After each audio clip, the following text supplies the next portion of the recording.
Yo, so I'm just showing you what I do here. Um,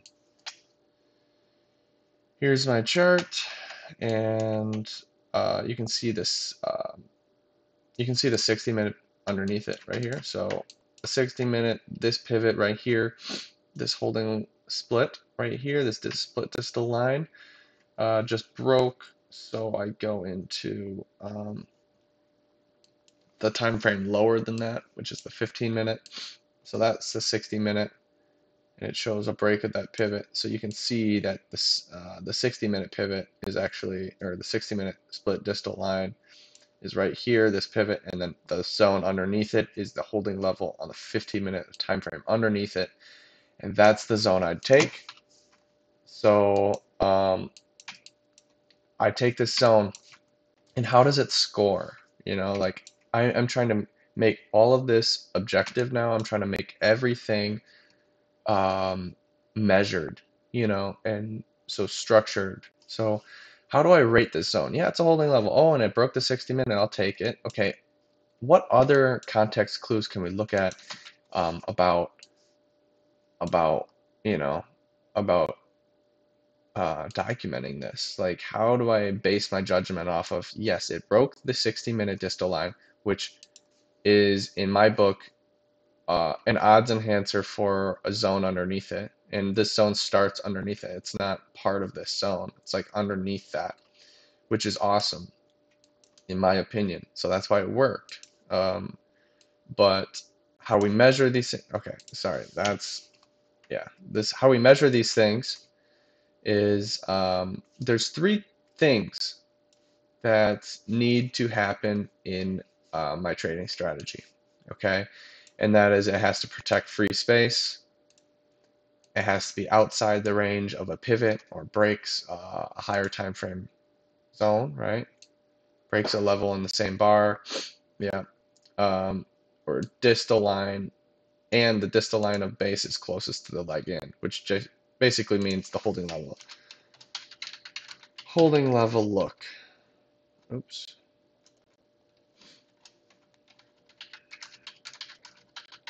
Okay.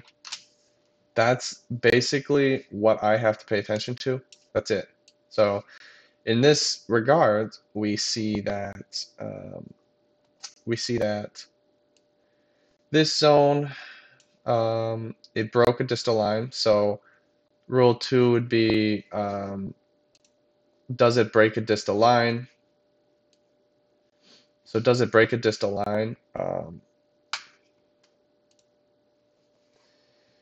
Does it break a distal line? Yeah, it does break a distal line. So how are we going to generate outside the range of a pivot? So it's kind of either a yes or a no.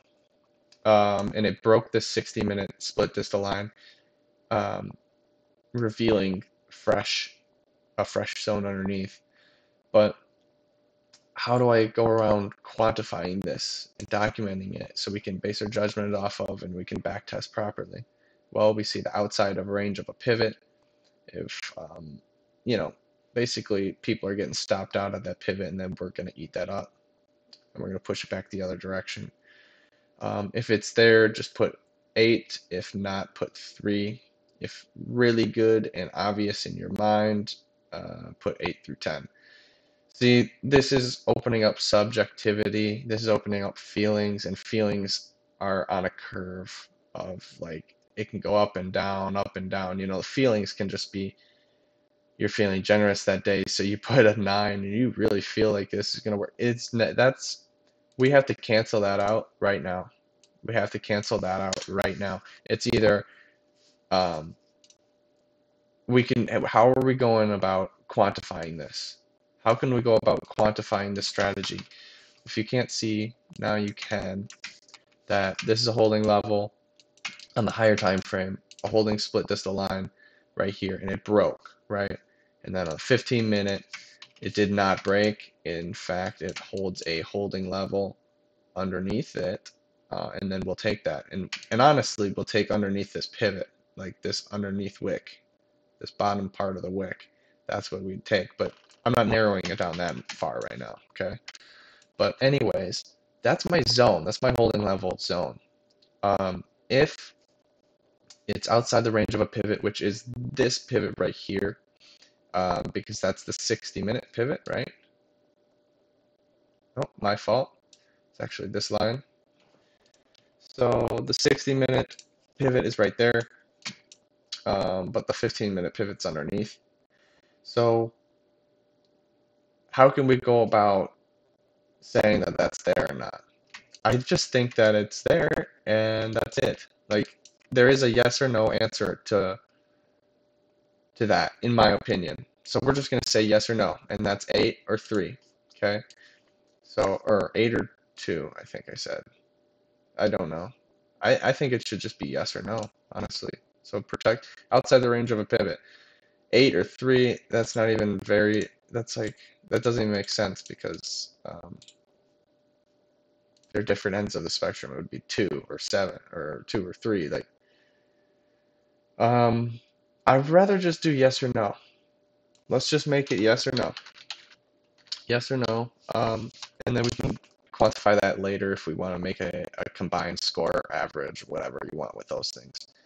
But in this case, because it's outside of the split distal line, we'll take it um, as a yes. It's outside the range. It passes, right? Um, next is number one rule is protecting free space. This is the most important rule. Okay, if you want to see um, all measured under the MTF, which is the minimum candle holding level time frame, which is basically you see on the 60-minute that this is a split distal line. This is not a holding level; it's a split. Um, time frame underneath it is a 15-minute, and then this is a holding level because not just because it breaks this line, whatever. That has nothing to do with the holding level look. This is not a split. This is not a holding line because there's a leg in, base, leg out. And then on the 5-minute, if you want to see the 5-minute, which is different, it's totally different looking, but it still resembles free space underneath it. Not very much free space, but it does resemble free space underneath it. And I obviously narrowed down the price a little bit, and it hit right at my proximal line. Probably wouldn't have got filled on that one unless I took the entire zone, including that little baby wick right there. But anyways, this is the whole zone on the 15-minute chart. If I go from here, if you look on the top chart now, if I go from here to all the way up here, so I would include the zone right here. That's the 15-minute chart on the 5-minute. Okay. So now, after we notice that, we have to measure the free space based on the 15-minute chart, which is the highest time frame without it being a split chart. Basically, we just measure the zone from the distal line this time to the proximal line, and we see how far does it go until it enters into the next zone, and this is about 1 to 1. See that? I risk 50, and my reward is 50, but the zone is 50 in risk, and then the free space underneath of it is just about 50 risk. Okay, and just roughly speaking, if it goes more than, because in my opinion, my target, um, like in my opinion, the next zone starts right here, right at the top of this wick right there. That's where my zone starts, and obviously that is before a 1 to 1. But I'm not going to go too in depth. If this goes around halfway, we're looking at changing this to 1 to 0.5 and just see that it's closer to that line. But I can see that it's 1 to 1. Roughly speaking, it's 1 to 1. Okay, that's normal. And in that case, we have this answer as, in my opinion, I would do yes or no. Is it more than 1 to 1 or 1 to 1 at least? And then that's good. But I'm doing a little more segmented. I'm doing a little more segmented where it's if it's less than 1 to 1, we're still taking these things, but the score on that is a 3. And there is no. This is how we quantify things. We're going to be quantifying it afterwards. So like we're going to be like if this box is equal to 3, then you know then we only take zones that are less than 1 to 1, and then we can find our data with that. This is how we backtest things. Okay, so in this case we have in this case it's 1 to 1, right? It's around 1 to 1, so I'd put a 5 in there.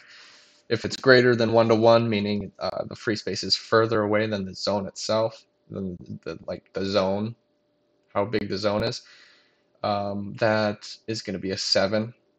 If it's greater than 1 to 1.5, then it'll be 8. Then it'll be an 8. Greater than 1 to 2, and that'll be a 9. Okay, that's it. Okay, fine. Greater than 1 to 3, that will be a 10. Whatever. I'm done. Done after that. We're done after that, okay? That's the case here. In this case, it's a 1 to 1, so we're going to say it's a 5, right? It's a 1 to 1. This is the risk, and then this is how far it's protecting. That is a 1 to 1, just about. So we'll take a 5 in there. And then last but not least, our last rule, and it's perhaps the most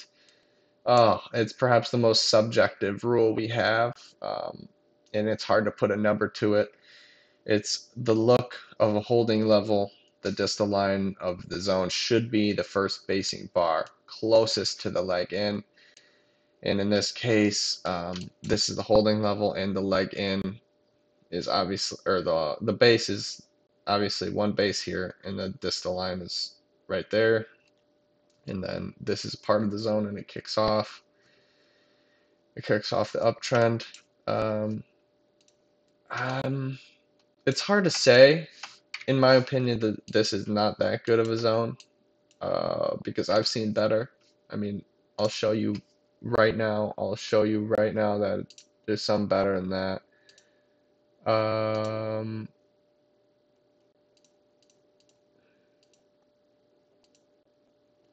um,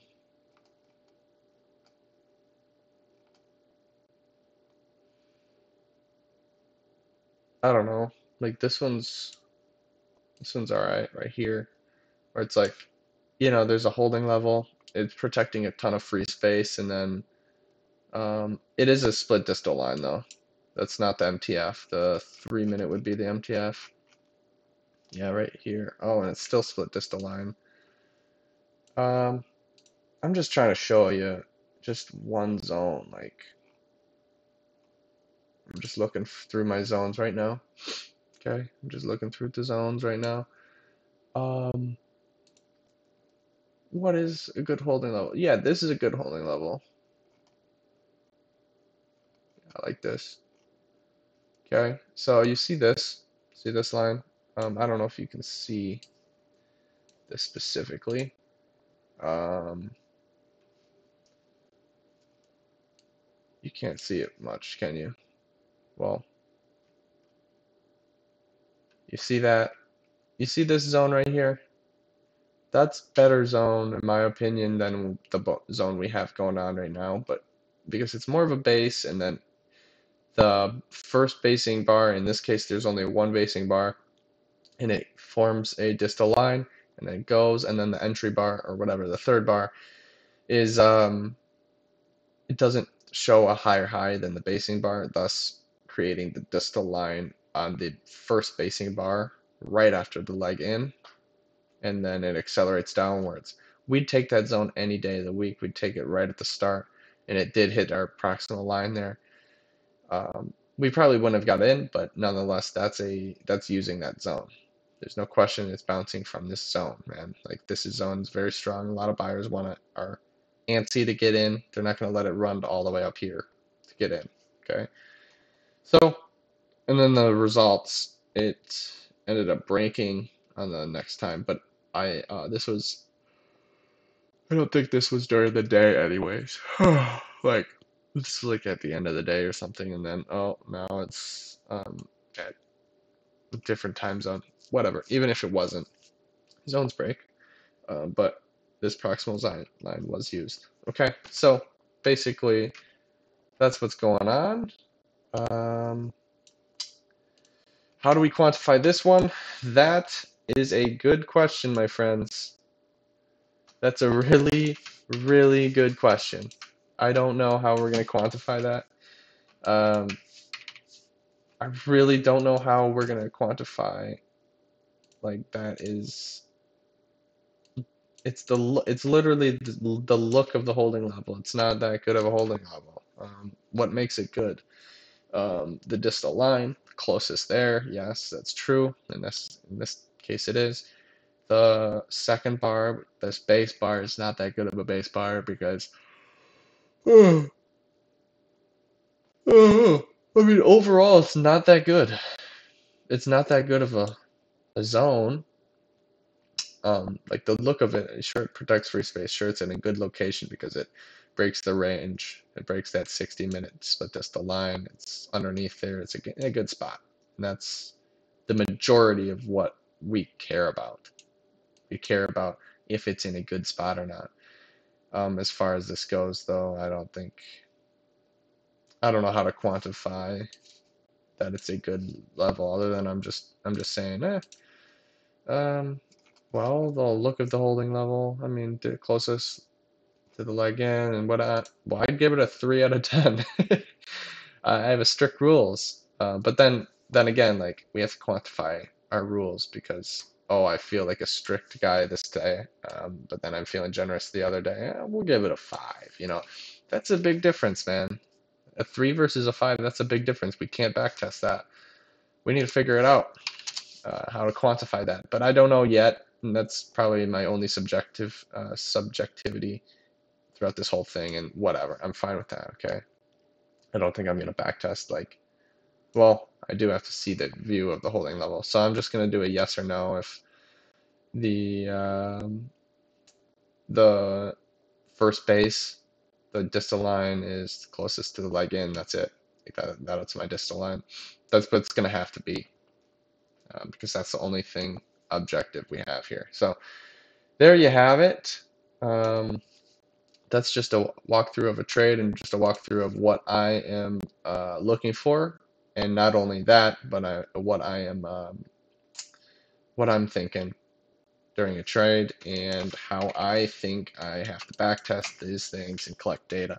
All I need is 25. I'm telling you, like 25 of the 25 samples of not the exact same zones, because that's not possible to find the exact same zones, but basically speaking, 25 samples of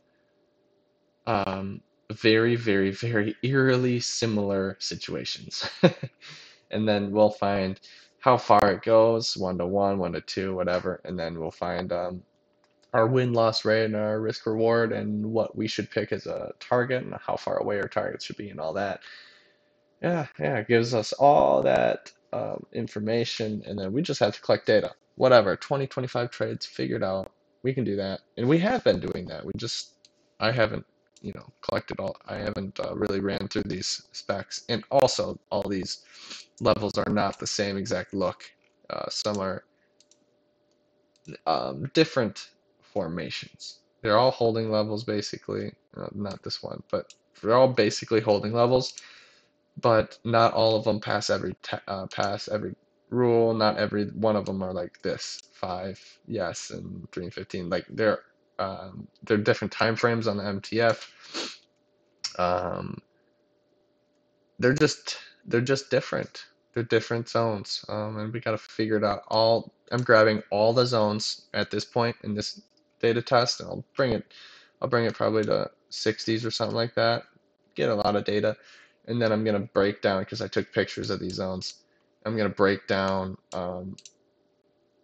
Basically gonna break down and organize and sort, like I'm sorting socks, sort the holding levels to see, this one is basically the same situation as this one. I'm gonna put that in its own box, and then therefore bring this and highlight those a certain color, and then the other ones a different color based on the pictures. Based on the pictures I have, and I have developed like all these 1, 2, 3, 4 all correspond with the Excel document, whatever.